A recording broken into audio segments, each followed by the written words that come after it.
欢迎，大家好. My name is Elizabeth, and welcome to the little corner of the internet where I talk about Asian dramas. Today, I'm reviewing Back from the Brink, or Hu Xin, a 40-episode Xianxia drama that was initially aired on Youku. Here's the story. So basically, the ancient dragon Tian Yao had the worst wedding day ever.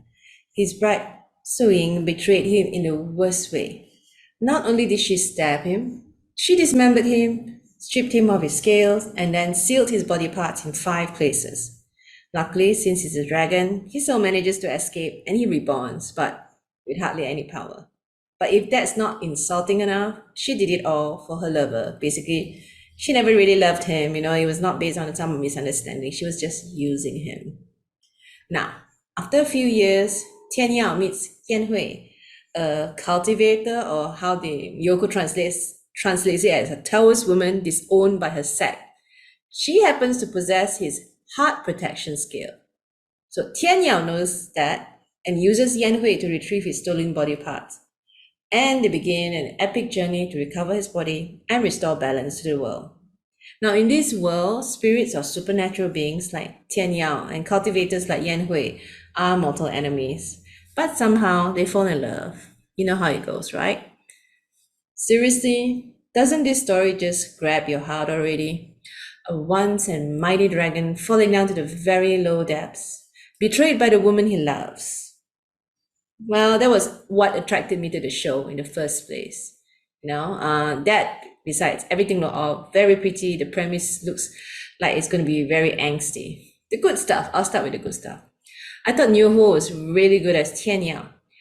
Give the stylist a raise, somebody. He or she sure did a good job because he looked really good. Now, doesn't he?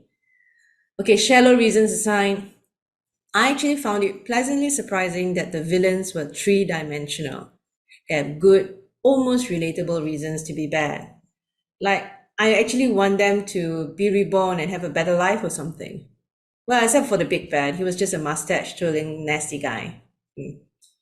But for some of them, even the loathsome Su Ying, that bride who screwed over Tian Yao, I find myself sympathetic to her plight. Especially when you find out why she's doing what she's doing. And when she eventually reads what she sows, well, I kind of threw a party. My sympathy goes only this far. I also like little romances from the side characters. Usually these kind of things really annoy the hell out of me, but I actually enjoyed them. Some ended well, some tragically, and I actually felt for all of them. Weirdly enough, I just don't feel the chemistry between Tian Yao and Yan Hui. I don't really know why. I just don't feel much for their love, kind of thing. Now, which brings me to what I do not like. First, I felt that the show had an uneven tone. Is it a comedy or a tragedy? They can't seem to decide. When cutesy Pokemon-like spirits suddenly appear in the show, I just got thrown out of the moment. Was I supposed to think about this show as a cute fantasy or an epic dark fantasy? Couldn't they have stuck to the tragic tones of the story? Do away with the Pokemon visuals? And yeah, the awful CGI didn't help. All in all, I found it jarring. The wild strings between tragedy and cutesy comedy just wasn't working for me. I just didn't find the comedy funny, for one. But if that was not the worst thing, there was a sudden nosedive in quality in the storytelling around episode 15. Now, apparently this was due to some disagreement with the scriptwriters or something. I don't know the details. But it would seem that it was bad enough for the script to just go really downhill. Certainly the second male lead, whom I really thought was a unique and different kind of character, morphed into a stereotypical jealous second lead. What a waste of potential, because he was all so mysterious and it's hard to guess what he really wants. And then Tian Yao did something mind-boggling that didn't make sense. I won't spoil you. And to add oil to the fire, the three of them ended up wandering around this alternate dimension with the love triangle dynamics in full force. And then there was something about pixie kids. It took me about a month to brave this drama again. I don't know what brought me back. Usually if I drop a show, I drop it hard. Like I don't give it a second chance. It's like gone forever. Bye-bye. So, but maybe I was bored. Maybe I just felt that I couldn't let Tian Yao's story go.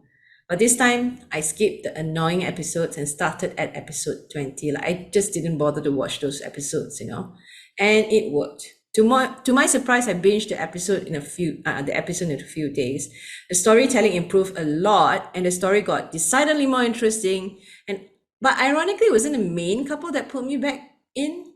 It was the story of the king of Qinshu and his twin brother. I just want to say that the actor who played both roles was amazing. In the end, I managed to finish the show, but conclusion, it would take a very patient viewer to stick with Back from the Brink and really appreciate it. And you must be absolutely forgiving to kind of like overlook all the flaws that this drama has and say that, oh, this is like fantastic, 10 out of 10. Very, very, very forgiving.